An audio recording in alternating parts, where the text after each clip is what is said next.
Guys, surprise ito. Meron ditong Red Horse. May Red Horse dito guys, oh. At malaki pa, oh.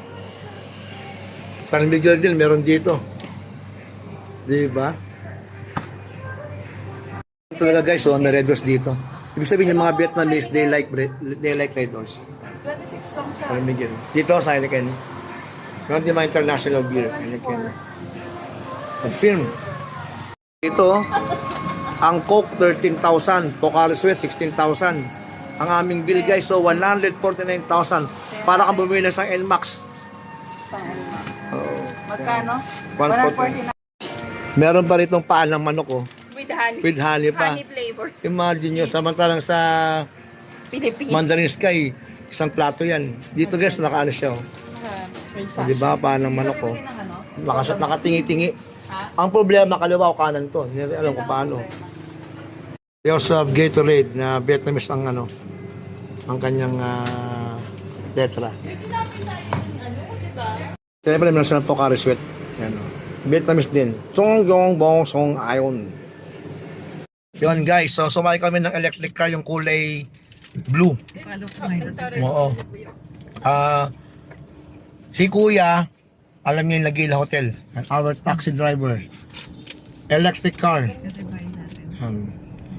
So, we are going back to our hotel. Lagila Hotel. So, meron pa siyang ano, 3D nung kanyang kotse. Oh. Pero nung kulay pula, kulay ano to eh. Parang light blue. Oh. So, ito ang daan ng Vietnam paggabi. At night. Ayan.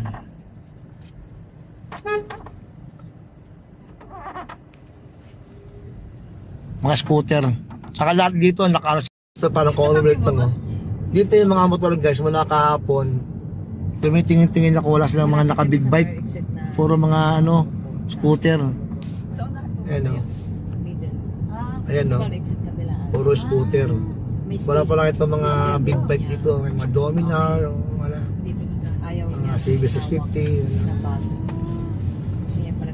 Dito yan sa mismong Danang. Sa kababa na kami. Ito yung kanilang taxi dito. So mula doon sa aming pinuntahan na Dragon Bridge, 6,000 dong. Yan. Thank you. Salamat po. Salamat. Okay. Take care, brother. Dito ang mga Pilipino term, alam na alam nila. Salamat po. Saka yung gwapo ako, alam na nila yun.